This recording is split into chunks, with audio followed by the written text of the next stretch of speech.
Hi everyone, CMA final IDT में आप सबका बहुत बहुत स्वागत। आप सबको इंडेक्स मिल चुका होगा। आप जब ये क्लास देख रहे होंगे, जब ये सेशन आपके सामने पहुंचेगा, तब तक आपके हाथ में एक पन्ना होगा जिसको आप देखकर समझ रहे होंगे कि this is the introduction to GST, not to the IDT. आज का हमारा जो सेशन है दैट इज अबाउट इंट्रोडक्शन। भाई, आप फाइनल में आए, आपके लिए जीएसटी नई नहीं है, लेकिन फाइनल जीएसटी के लिए आप नए हैं। दोनों एक दूसरे से मिलेंगे आज। फाइनल जीएसटी में इंट्रोडक्शन के आज के दिन में हम कुछ बहुत कीमती बातें करेंगे। हो सकता है उनमें से कुछ बातें आपको पहले से पता हो सकता है कुछ बातें आपको रिपीट टेलीकास्ट लगे, हो सकता है कुछ बातों को देखने के बाद आपको ऐसा लगे यार ये हमारे लेवल की थोड़ी है। सो व्हाट, कोई बात नहीं। एक बात जो तुम्हें बहुत अच्छी लगनी चाहिए वो ये कि तुम्हारे भाई ने जीएसटी के प्रैक्टिकल्स कॉन्सेप्ट अलग कर दिए हैं और थ्योरी के अलग कर दिए हैं। जब बच्चा फाइनल की स्टेज में होता है ना, मतलब तो आपके लेवल पर बहुत कंक्रीट चीजें समय पर और सही तरीके से पढ़ लेनी चाहिए। जैसे फॉर एग्जांपल मैं एक बार देना चाहता हूं, जैसे जीएसटी के ऑडिट का आप देख रहे हैं कई टाइप्स होते हैं। एक होता है डिपार्टमेंटल ऑडिट, एक होता है स्पेशल ऑडिट। जीएसटी में आपको पता चलेगा आगे।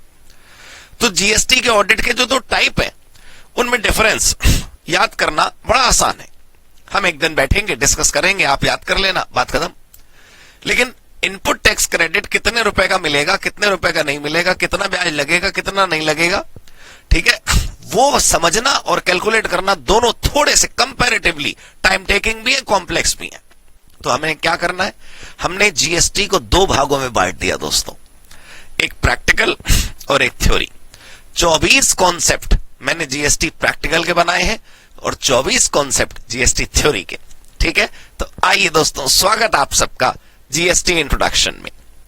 और यह भी आपको मैं बता दूं कि आज जो हम इंट्रोडक्शन करेंगे उसमें हम सिर्फ उतना इंट्रोडक्शन करेंगे जितना प्रैक्टिकल्स के लिए जरूरी है।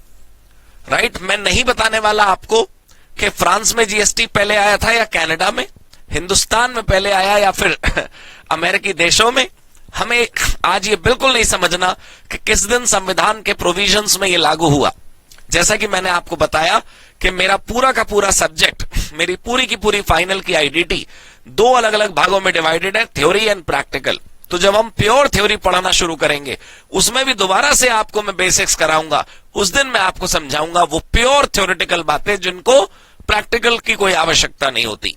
क्योंकि हमें आज से प्रैक्टिकल सीरीज शुरू करनी है, इसलिए हम सीएमए फाइनल आईडीटी के अंदर जो जीएसटी का कंपोनेंट है उसमें भी जो प्रैक्टिकल्स के कॉन्सेप्ट है उसके लिए जितना इंट्रोडक्शन चाहिए उतना मैं आज आपको देने के लिए आया हूं। चलो, सबसे पहले आप लोग हेडिंग डालेंगे जीएसटी इंट्रोडक्शन। थोड़ा सा नोट करने में तकलीफ तो होती है, कभी कभी फाइनल लेवल पर बच्चे आर्टिकलशिप कर रहे होते हैं, जॉब कर रहे होते हैं, समय कम मिलता है। लेकिन दोस्तों, पेपर एक जैसा ही बनेगा ना।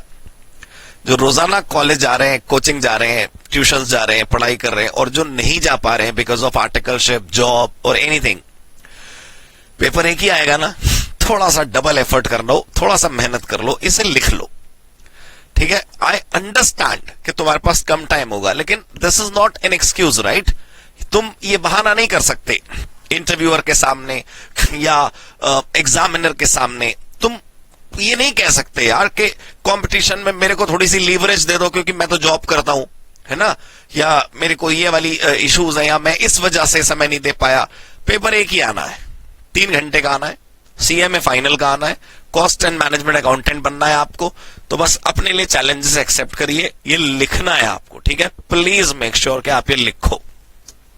देखो भाई, सबसे पहला इंट्रोडक्शन है, नॉर्मल पॉइंट्स बताने जा रहा हूं मैं आपको। सबसे पहला पॉइंट 1 लिखो GST is a uniform tax on supply of goods and services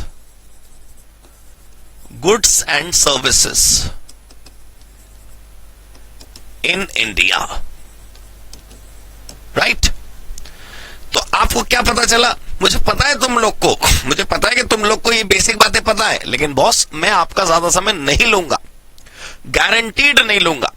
मुझे तो खुद इंतजार है कॉन्सेप्ट नंबर 2 का, जब मैं आपको कराऊंगा प्रैक्टिकल वाला। तो लेकिन ठीक है, ये जरूरी है, राइट? प्लीज। जीएसटी क्या है? जीएसटी एक यूनिफॉर्म स्ट्रक्चर है, लेकिन यूनिफॉर्म मतलब एक जैसा। इसमें ऐसा नहीं होता कि कश्मीर में अलग चल रहा है, कन्याकुमारी में अलग। इसमें ऐसा नहीं लगता कि बंगाल में अलग चल रहा है, गुजरात में अलग। एक भारत, श्रेष्ठ भारत, एक टैक्स। ठीक है, पॉइंट 2 लिखिए। दूसरी बात बहुत बहुत बहुत important, GST goes to central as well as state government. GST goes to central as well as state government. Central government के पास जाने वाले जीएसटी को हम सेंट्रल जीएसटी बोलते हैं, और स्टेट गवर्नमेंट के पास जाने वाले जीएसटी को हम एसजीएसटी बोलते हैं, मतलब स्टेट जीएसटी। दो कॉमन इस्तेमाल में आने वाले शब्द ये हैं, सेंट्रल जीएसटी और स्टेट जीएसटी, जो अक्सर तुम लोग को सुनने को मिलेंगे। एक और है यूनियन टेरिटरी जीएसटी। जिन इलाकों में राज्य सरकार नहीं है, मुख्यमंत्री नहीं है, उन इलाकों में जहां पर केंद्र शासित प्रदेश है, वहां पर भी सामान तो बिकेगा। तो वो वाला टैक्स कौन लेगा? वहां की अपनी सरकार तो है नहीं, तो वो भी केंद्र सरकार लेगी। इसलिए यूनियन टेरिटरी जीएसटी केंद्र सरकार के पास जाता है। जैसे लक्षद्वीप आपने सुना होगा, लद्दाख आपने सुना होगा, दमन एंड दीव, दादरा नगर हवेली, ये जो कुछ इलाके हैं, ठीक, हमें नहीं पता कि 8 हैं कि कितने हैं, लेकिन जितने भी हैं वहां पर लगने वाला जो जीएसटी है वो भी केंद्र सरकार के पास जाता है। यहां तक समझ आ गया आपको? क्लियर हो गई बात? पक्का समझ आ गया? 100% क्लियर? चलो अब अगला पॉइंट लिखेंगे। There is one more category, there is one more category of GST, there is one more category of GST called, और उसको कहते क्या है? IGST, integrated GST, which applies on certain specific transaction। आज नहीं बताऊंगा मैं, अरे सर हमको पता है, कोई बात नहीं, जिनको पता है वो लोग भूल जाएं तुरंत। आज से जो हमारी नई दुनिया शुरू हो रही है वह उस पर ध्यान दीजिए आप। There is one more category of GST called integrated GST, which applies on certain specific transaction. This is shared. This is shared between center and states.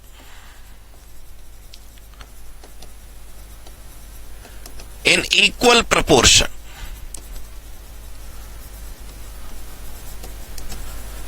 ये दोनों में बंट जाता है। दोबारा सुन लीजिए ध्यान से। हमारे हिसाब से अगर ये मैं 2 लाइनें मैं कंक्लूड करना चाहूं तो जीएसटी 4 प्रकार का होता है। एक सेंट्रल जीएसटी, एक स्टेट जीएसटी, एक यूटी जीएसटी मतलब यूनियन टेरिटरी जीएसटी, और एक इंटीग्रेटेड जीएसटी मतलब आईजीएसटी। कौन सा कब लगता है ये नहीं पढ़ा रहा हूं मैं, आगे आएगा टॉपिक। ये कॉन्सेप्ट इसके बाद वाला जो है कॉन्सेप्ट नंबर 2, उसका नाम पता है? Computation of GST. उसमें सब सिखाएंगे। मैं ये नहीं बता रहा हूं कि ये 4 प्रकार के जीएसटी में से कौन सा कहां लगता है, नहीं। कौन सा कब लगता है, नहीं। मैं ये बता रहा हूं कौन सा किसके पास जाता है, कौन सा किसकी तिजोरी में जाकर जमा होता है। सेंट्रल जीएसटी सेंट्रल गवर्नमेंट के पास, स्टेट जीएसटी स्टेट गवर्नमेंट के पास, union territory GST central government के पास, और इंटीग्रेटेड जीएसटी आधा आधा बढ़ जाता है केंद्र और राज्य सरकारों में। क्लियर हो गई बात? पक्का समझ आ गया? 100%। चलो ये बातें ऐसे समझ लीजिए, पुनरावृत्ति समझते हैं आप? पुनरावृत्ति एक रिकैप, ये वो बातें हैं जो आपको पता रहनी चाहिए। लेकिन अगर आप जीरो से भी स्टार्ट कर रहे हैं, ऐसा मान लेते हैं कि आज से पहले आपने कभी आईडीटी छुई ही नहीं। कई बच्चे ऐसे हैं जो न्यू कोर्स में जब आए, फाइनल आईडीटी न्यू कोर्स में जब आए, तो ट्रांजिशन की वजह से ओल्ड कोर्स की आईडीटी उनकी एग्जेम्प्ट हो गई।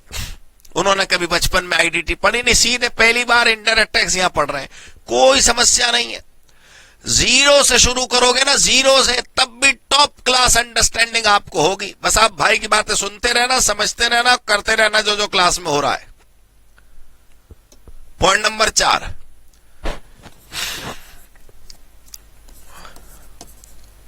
पॉइंट नंबर 4 पर आइए। GST is a value added tax. GST is a value added tax. अब मैं ये लाइन यहां पर लिख तो देता हूं, लेकिन आपको सच बता रहा हूं, सबसे ज्यादा अंडरस्टैंडिंग इसकी तब होगी जब आप इनपुट टैक्स क्रेडिट का टॉपिक पढ़ लेंगे। आज मैं नहीं करा सकता आपको अंदर की गहराई की कैलकुलेशंस। ये हमारी मुलाकात का दिन है, ये इंट्रोडक्शन टू सब्जेक्ट का दिन है। GST is a value added tax, ठीक है। इसमें मैं लिख देता हूं, refer ITC topic for the reason, for the reason. लेकिन ये बातें आपके काम की हैं, प्लीज समझिएगा। अगला point, GST is a destination based tax. GST is a destination, वो कुछ खराबी शायद आ गई थी। GST is a destination based tax. इसका क्या मतलब है? GST is a destination based tax समझने के लिए थोड़ा सा ध्यान से समझो।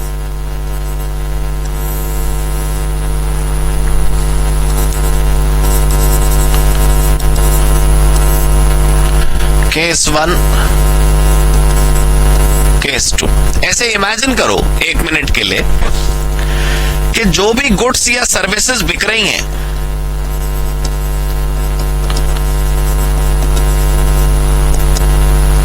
जो भी गुड्स या सर्विस बिकेगी, जो भी गुड्स या सर्विस बिकेगी,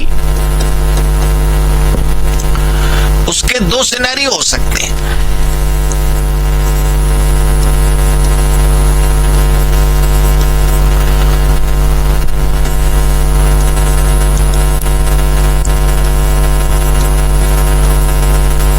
ये देखो आप जरा, बहुत अच्छा समझ आएगा। जीएसटी वैल्यू एडेड टैक्स क्यों है, मैं यहां पर बहुत दिल से समझाना चाहता हूं, लेकिन मैं यहां नहीं समझा सकता। इनपुट टैक्स क्रेडिट का कॉन्सेप्ट एक आएगा जो आप पढ़ेंगे, उसके बाद आपको क्लियर होगा कि वैल्यू एडेड टैक्स क्यों बोलते हैं जीएसटी को। लेकिन ये एक कॉन्सेप्ट है जो अभी हम समझ सकते हैं। दुनिया कहती है कि जीएसटी एक डेस्टिनेशन बेस्ड टैक्स है इंडिया में। पता नहीं क्या मतलब, क्यों डेस्टिनेशन बेस्ड टैक्स है, ऐसा क्या है इसमें? तो मैं कह रहा हूं 2 सिनेरियो सोचो। सामान या सेवाएं जो भी बिक रही हैं, वो कहां से चलना शुरू हुई और कहां पहुंची, सोर्स और डेस्टिनेशन, ये दोनों सेम स्टेट में हो सकते। भाई माल उत्तराखंड से चला और उत्तराखंड में पहुंच गया, भाई चला वहीं बिक गया, ये हो सकता है ना। भाई कृपया समझने की कोशिश करिए कि अगर आपका प्रोडक्ट हरियाणा में मैन्युफैक्चर हुआ और हरियाणा में डिलीवर हो गया, दोनों सेम स्टेट हो सकते हैं। और यह भी हो सकता है दूसरे सिनेरियो में, दूसरे केस में, कि जहां पर सोर्स और डेस्टिनेशन सेम ना हो।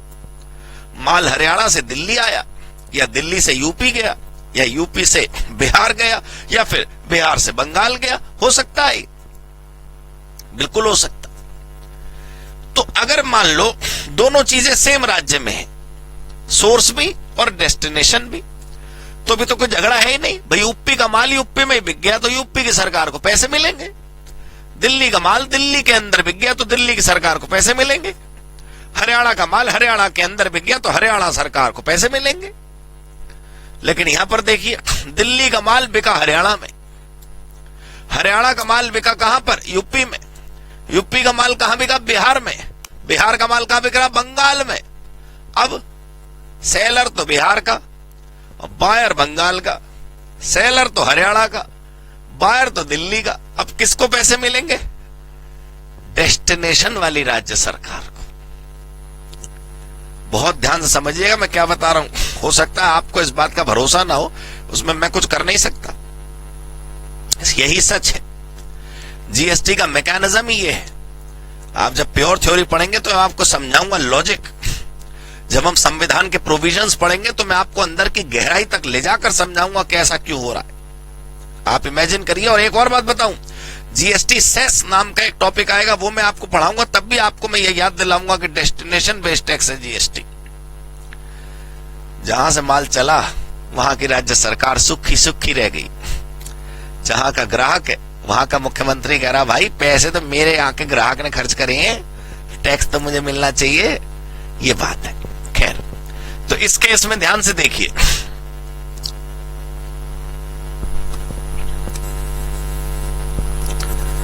When source and destination state are same, when source and destination state are same, जब ये दोनों सेम है तो revenue goes to the same state government। फिर तो उसी को पैसे मिलेंगे। कलेश कहां पर? कलेश है यहां पर।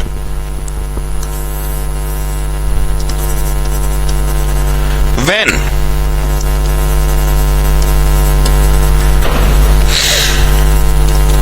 source and destination are not same, जब दोनों सेम नहीं है तो क्या करें? Then the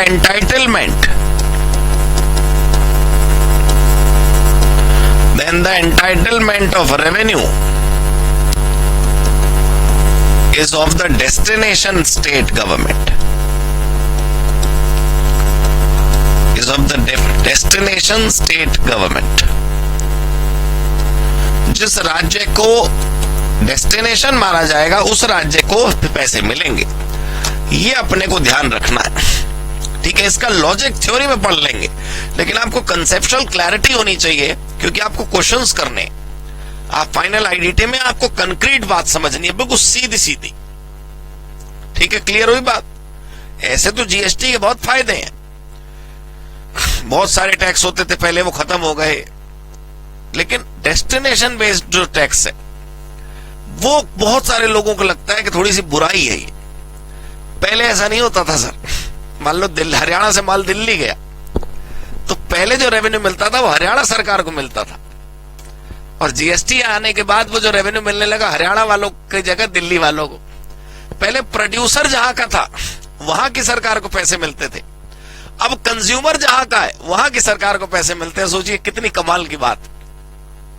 क्लियर हो गई जी बात? पक्का समझ आ गया आपको अच्छे तरीके से? चलो point number 6,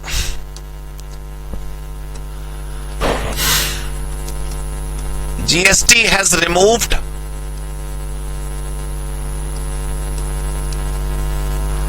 many indirect taxes,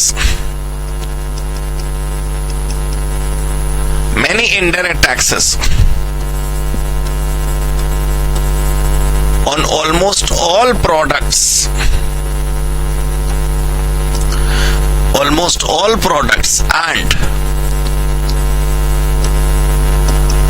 all of them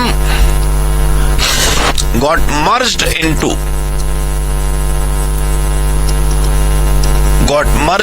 GST। पहले क्या होता था? पहले लिख लो आप। GST has removed many indirect taxes on almost all products and all of them got merged into GST। पहले माल बनाओ तो एक्साइज ड्यूटी दो, माल बेचो तो वैट दो, दूसरा बॉर्डर क्रॉस करो तो सेंट्रल सेल्स टैक्स दो, एंटरटेनमेंट टैक्स दो, ऑक्ट्रॉय दो, पता नहीं क्या क्या था सर, सर्विस टैक्स दो।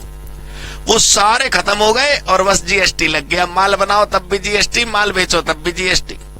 अपने राज्य में बेचो तब भी जीएसटी, दूसरे राज्य में बेचो तब भी जीएसटी, गुड्स बेचो तब भी जीएसटी, सर्विस बेचो तब भी जीएसटी, बड़ा व्यापारी बेचे तब भी जीएसटी, छोटा व्यापारी बेचे तब भी जीएसटी। सिंपल है भाई, इसमें समस्या कहां है मुझे आप बताइए। मुझे उम्मीद है आपको ये बातें क्लियर हो रही होंगी। ये जरूरी है इससे पहले कि आप जीएसटी के प्रैक्टिकल कॉन्सेप्ट पढ़ें, ठीक है।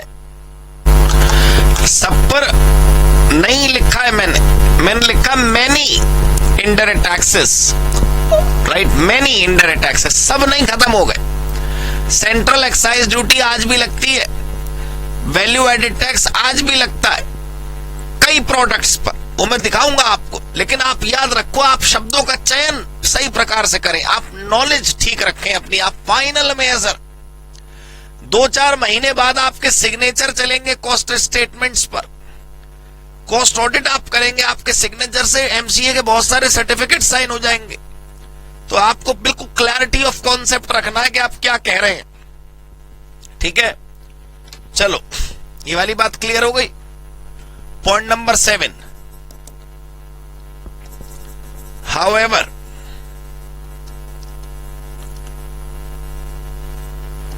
there are few products which are still attracting old indirect taxes. They are as follows.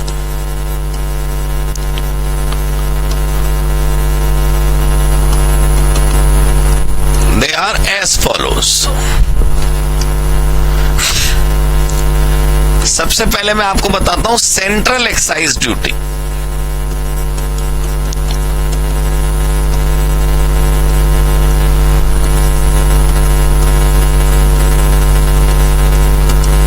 On production, मेरे सामने एक लिस्ट रखी है जिनके ऊपर आज भी सेंट्रल एक्साइज ड्यूटी लगती है। उनके बनने पर कौन कौन से प्रोडक्ट है? पहला, पेट्रोलियम क्रूड,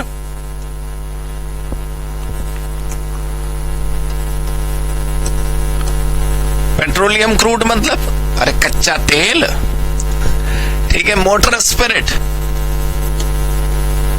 मोटर स्पिरिट मतलब पेट्रोल। फिर है हाई स्पीड डीजल। अच्छा, ये याद रखना, हाई स्पीड डीजल जीएसटी से बाहर है, लो स्पीड डीजल जीएसटी से बाहर नहीं, हाई स्पीड डीजल जीएसटी से बाहर है, ठीक है। डी, नेचुरल गैस, वो सीएनजी हो या पीएनजी हो, नेचुरल होनी चाहिए। ETF, aviation turbine fuel.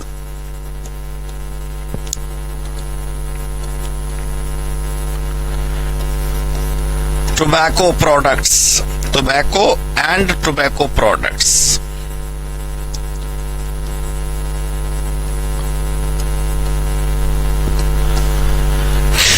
कितने अच्छे हो गए ना, अच्छे ही है। टोबैको एंड टोबैको प्रोडक्ट्स, ये वो प्रोडक्ट्स हैं, ये वो चीजें हैं जिनके उत्पादन पर आज भी सेंट्रल एक्साइज ड्यूटी लगता है। सोचिए आप, धीरे धीरे आएंगे ये लोग, धीरे धीरे। और दूसरा, राज्य सरकार बोल रही है मैं क्यों पीछे रहूं ठीक है। स्टेट सेल्स टैक्स, राज्य सरकारें कह रही हैं चलो माल के बनने पर तो केंद्र सरकार ने प्रोडक्शन पे टैक्स ले लिया, अब जब मेरे राज्य में ये माल बिकेगा तो मैं टैक्स लूंगी किन किन आइटम्स पर? आज भी पुराना सेल्स टैक्स लगेगा। पहला तो वही है पेट्रोलियम क्रूड,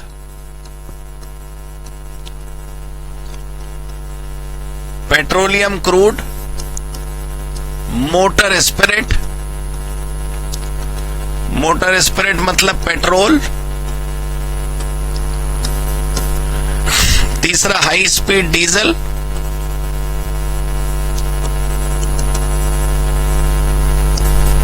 नेचुरल गैस,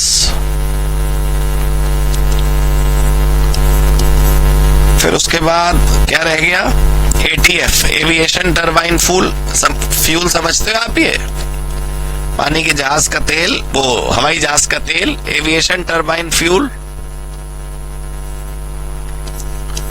और 6th, alcoholic liquor for human consumption. Alcoholic liquor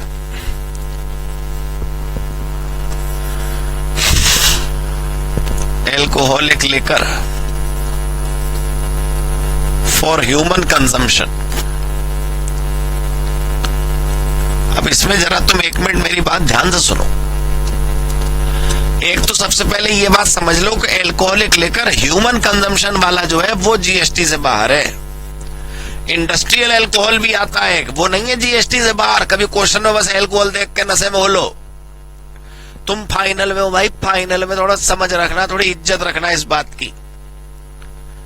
alcoholic liquor for human consumption, ठीक है, ये स्टेट सेल्स टैक्स की बात चल रही है।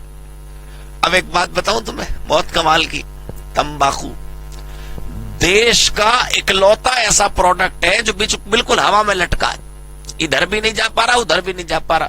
तंबाकू इकलौता ऐसा प्रोडक्ट है जिसके प्रोडक्शन पे तो पुराना टैक्स लग रहा है, सेंट्रल एक्साइज ऊपर लिस्ट में था ना, और उसके बिकने पर जीएसटी लग रही है। वो बेचारा दोनों टैक्स झेल रहा। तंबाकू ना हो गया, सैंडविच हो गया, वो दोनों तरफ के बीच में पिस रहा है। सैंडविच के बीच का वो खीरा, कुकुम्बर इन इंग्लिश। मतलब समझे मैं क्या बताना चाह रहा हूं? एक तो 2-3 बातें ध्यान रख लो। हाई स्पीड डीजल जीएसटी से बाहर है, लो स्पीड डीजल जीएसटी के अंदर है। दूसरी बात याद रखना, बिल्कुल मन लगन समझ के समझना। दूसरी बात क्या कि याद रखना कि तंबाकू देश का इकलौता ऐसा प्रोडक्ट है जिसके प्रोडक्शन पे पुराना टैक्स लग रहा है, सेंट्रल एक्साइज, और जिसके बिकने पर नया टैक्स लग रहा है, जीएसटी। तीसरी बात ये याद रखना, alcoholic liquor for human consumption, शराब पीने वाली, वो वाली ड्रिंक जिसमें एल्कोहल पड़ा हो, वो जीएसटी से बाहर है। लेकिन वो केमिकल के रूप में अगर एल्कोहल है, इंडस्ट्रियल एल्कोहल है, तो वो जीएसटी से बाहर नहीं है। इन सब बातों का जरा ध्यान रखें, ठीक है। पेट्रोलियम पदार्थों में कच्चा तेल भी था और बढ़िया प्रोडक्ट जो फिनिश गुड्स है वो भी था, ठीक है। अच्छा, ये सारे टैक्सेस जो है वो खत्म कर दिए गए। ये ओल्ड टैक्स ये वाले चीजों पर बस अभी भी लग रहे हैं। पॉइंट नंबर 8, पॉइंट नंबर 8 भी माय लॉर्ड समझ आएगा नहीं, और आपको आता है तो भी भूल जाओ, मैं तो कह रहा हूं। जब तक आगे कुछ और कंसेप्ट नहीं बढ़ जाते ये वाला टॉपिक समझ नहीं आएगा। मैं दोबारा ले आऊंगा आपके पास ये वाला टॉपिक, देखना। GST has removed cascading effect. आज लिख लो ये बात, लेकिन आईटीसी के चैप्टर के बाद मैं आपको फिर पूछूंगा कि अब समझ आया कि नहीं समझ आया।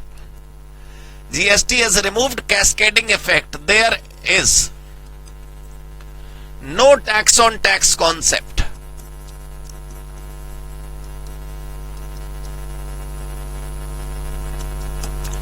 There is no tax on tax concept, ठीक है। ब्रैकेट में लिख लीजिए रेफर आईटीसी। आईटीसी का कॉन्सेप्ट अगर आपको समझ आ गया तो फिर आपको ये सब कुछ क्लियर हो जाएगा, इसमें कुछ भी मुश्किल नहीं रहेगा। क्लियर हुई बात? ठीक है जी, समझ आ गया पक्के अच्छे तरीके से। एक दो छोटी छोटी चीजें मेरे को और लिखवानी थी आपके इंट्रोडक्शन में, वो और लिख लीजिए, तो बस उसके बाद फिर हम आगे अपना इंट्रोडक्शन एंड करेंगे। Concept number, point number 9, GST being an indirect tax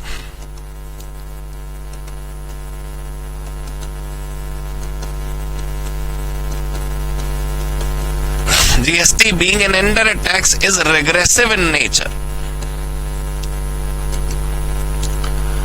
Is regressive in nature. ये regressive है in nature. It is not progressive like income tax. It is not progressive like income tax. ये क्या होता है? अरे इसका कहने का मतलब है जैसे इनकम टैक्स में तुमने देखा होगा प्रोग्रेशन में चलता है, तुम्हारी इनकम ज्यादा तो टैक्स की परसेंटेज भी ज्यादा, तुम्हारी इनकम कम तो टैक्स की परसेंटेज भी कम। तो तुमने पढ़ा है ना 2.5 लाख तक कितना, 5 लाख तक कितना, 20 लाख तक कितना, वो सब अलग अलग स्लैब है। आप सोचो भाई 5 लाख रुपए पे कोई टैक्स नहीं है, वो छूट वूट हटा के 5 लाख 1 रुपए करते ही साहब वो 12,500 या पता नहीं 13,000 रुपए टैक्स निकल आता है। जब आप ये वीडियो देखेंगे चेंज हो जाएगा क्या पता, जो भी मतलब इनकम बढ़ी तो टैक्स स्लैब बढ़ा। यह ऐसा कुछ नहीं होता। मुकेश कुमार अंबानी, राइट, रतन टाटा अगर ये पेन खरीदेंगे, ये 10 रुपए का है ये वाला, तो उनको भी 10 ही का मिलेगा और इसके ऊपर लगने वाला जीएसटी उतना ही देना है उन्हें जितना मैं और आप खरीदेंगे तब। मेरा कहने का मतलब है कि हवाई जहाज की टिकट पर मान लो हमने लुफ्थांसा बुक करी दिल्ली से मलेशिया जाने के लिए, तो फ्लाइट के टिकट के ऊपर जितना भी जीएसटी लगेगा वो रतन टाटा बुक करे लुफ्थांसा को या मैं बुक करूं सेम लगेगा। तो ये रेग्रेसिव है, ये कॉमन फॉर ऑल है, इसमें ऐसा कुछ नहीं है तेरे से ज्यादा पैसे लेंगे उससे कम ले लेंगे, कोई बात ये क्या बात चल रही भाई, ऐसे थोड़ी होता है। ठीक है, this not like income tax. Clear? चलो पक्का समझ आ रहा है ना सर? ये बेसिक बातें हैं दोस्तों, ये बहुत जरूरी है। Point number 10, GST provides a continuous chain of credit of input tax. ये तो बिल्कुल नहीं समझ आने वाला, क्रेडिट ऑफ इनपुट टैक्स, लेकिन लिखना इसलिए जरूरी है कि ये बातें हैं इंट्रोडक्शन के लेवल की। एग्जामिनर आपको यही समझ के ये कॉन्सेप्ट पूछेगा कि बिल्कुल बिगिनिंग की बात है। वो तो ठीक है कि आईटीसी का चैप्टर बच्चे को पढ़ रहा होना चाहिए, वो तो हम पढ़ेंगे, खूब गहराई से पढ़ेंगे, कौन मना कर रहा। मैं बस ये बता रहा था कि आपको इस बात का ध्यान रखना चाहिए कि आईटीसी एक इंपॉर्टेंट कॉन्सेप्ट है। इंट्रोडक्शन में कई बार आईटीसी वर्ड यूज हो गया, तो आप सबको ये बात पहले से बिल्कुल अच्छे तरीके से समझ जानी चाहिए कि कितना कीमती है, कितना अच्छा है, कितना जरूरी है। Point number 11, GST is truly a one nation one tax system.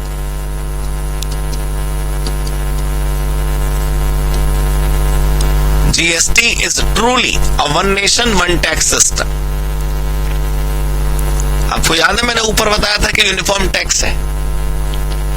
बस Lok Sabha, Rajya Sabha, GST council, GST network, GST के फायदे, जीएसटी के नुकसान, ये सब थ्योरेटिकल वाले सेशन में समझेंगे। तो प्रैक्टिकल के जो 24 कॉन्सेप्ट हैं उसमें से आज पहला कॉन्सेप्ट हमने पूरा कर लिया। बधाई आप सबको सीएमए फाइनल वालों। Thank you so much, god bless you, good bye.